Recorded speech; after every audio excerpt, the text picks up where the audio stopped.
आज के इस वीडियो में हम लोग ग्लोब, अक्षांश और देशांतर रेखाएं के बारे में जानने का प्रयास करेंगे दोस्तों। तो चलिए वीडियो को क्या करते हैं, स्टार्ट करते हैं।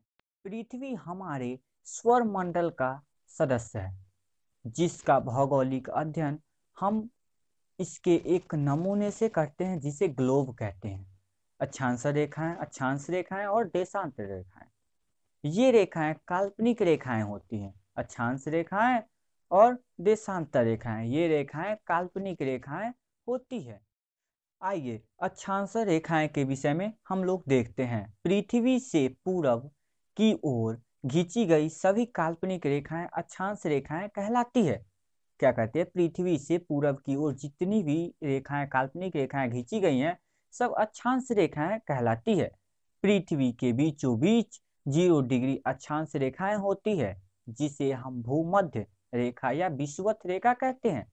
ये पृथ्वी को दो बराबर भागों में विभाजित करती है दोस्तों। ये पृथ्वी के दो बराबर भागों में विभाजित करती है। इस भूमध्य रेखा के उत्तर और दक्षिण दिशा में एक एक डिग्री के अंतराल में 90-90 अक्षांश रेखाएं खींची होती है। किसी भी स्थिति में 90 डिग्री से ज्यादा अक्षांश नहीं हो सकता है। ध्रुव पर 90 डिग्री अक्षांश की स्थिति होती है। ग्लोब पर सभी अक्षांश रेखाएं एक दूसरे के समानांतर होते हैं। ग्लोब पे सभी एक दूसरे के क्या होती हैं, अक्षांश रेखाएं सभी एक दूसरे के समानांतर होती है। और दो अक्षांश रेखाएं के बीच की दूरी कितनी है, 111 किलोमीटर है। कितना दोस्तों, काफी इंपॉर्टेंट है, काफी बार परीक्षाओं में पूछे गए। 111 किलोमीटर होता है।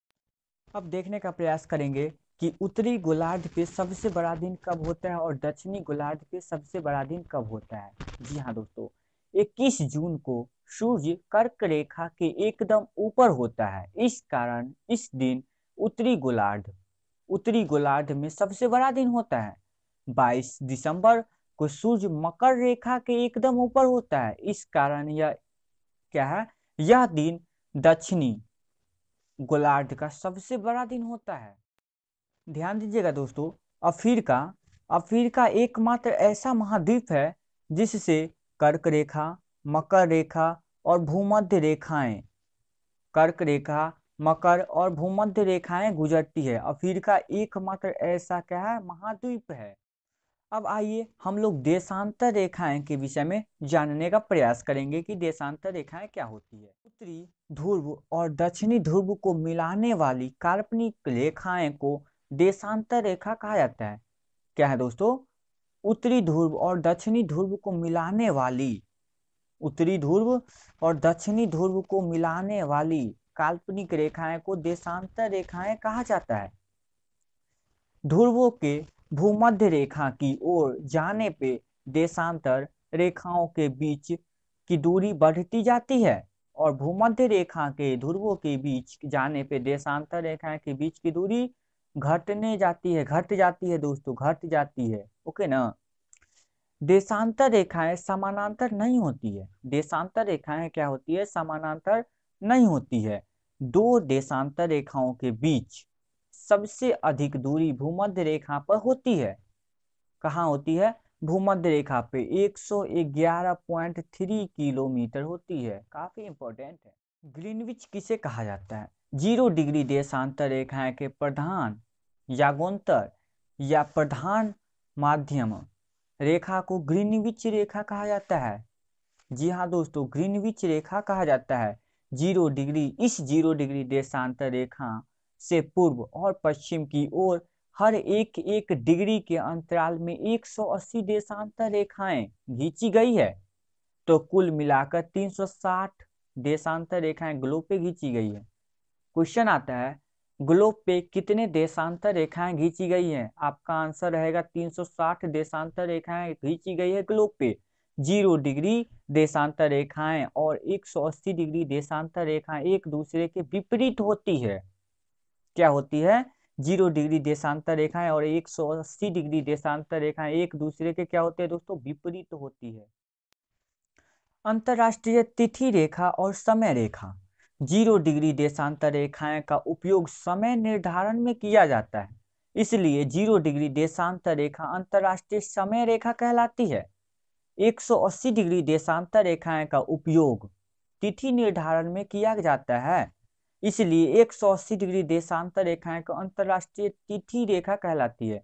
कहने का मतलब 0 डिग्री देशांतर रेखाएं को हम लोग अंतरराष्ट्रीय समय रेखा कहते हैं, जबकि दोस्तों 180 डिग्री देशांतर रेखाएं को अंतरराष्ट्रीय तिथि रेखा कहते हैं। यहाँ समय रेखा है और यहाँ तिथि रेखा है। यहाँ 0 डिग्री देशांतर रेखा है, यहाँ 180 डिग्री देशांतर रेखा है। तो थोड़ा समझने का यहाँ पे प्रयास कीजिएगा। अंतरराष्ट्रीय समय रेखा 0 डिग्री देशांतर रेखाएं, 0 डिग्री देशांतर रेखाएं का समय यूनिवर्सल टाइम कहलाता है।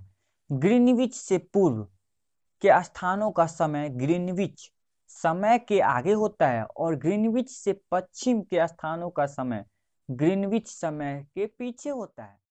अंतरराष्ट्रीय तिथि रेखा 180 डिग्री देशांतर रेखाएं 180 डिग्री देशांतर रेखा से पूर्व की ओर जाने पर एक दिन घटाना पड़ता है, पूर्व की ओर जाने पे एक दिन घटाना पड़ता है, जबकि पश्चिम की ओर जाने पे एक दिन बढ़ाना पड़ता है। अंतरराष्ट्रीय तिथि रेखा बिल्कुल सीधी नहीं होती, अंतरराष्ट्रीय तिथि रेखा बिल्कुल सीधी नहीं होती। कुछ देशों में कुछ देशों के दिन और समय समान रेखा रखने के लिए इसे अपने स्थान से 4 बार मोड़ा गया है। अंतरराष्ट्रीय तिथि रेखा को प्रशांत महासागर से होकर खींचा गया है। इसके सबसे नजदीक बेरिंग जल मरुस्थल आता है। इंपॉर्टेंट पॉइंट्स में आप लोग का आता है, भूमध्य रेखा पर सूर्य की किरणें लंबवत गिरती है। भूमध्य रेखा पे क्या होती है, सूर्य की किरणें लंबवत गिरती है, इसलिए यहाँ दिन और रात जो है बराबर होती है। कोई पूछता है भाई कि दिन और रात बराबर क्यों होती है, तो मेरा जवाब रहेगा भूमध्य रेखा पे सूर्य की किरणें भाई लंबवत गिरती है, इसलिए दिन और रात बराबर होती है। पृथ्वी के चपटे होने के कारण भूमध्य रेखा पर गुरुत्वाकर्षण बल का मान कम और ध्रुवों पे सबसे ज्यादा होता है।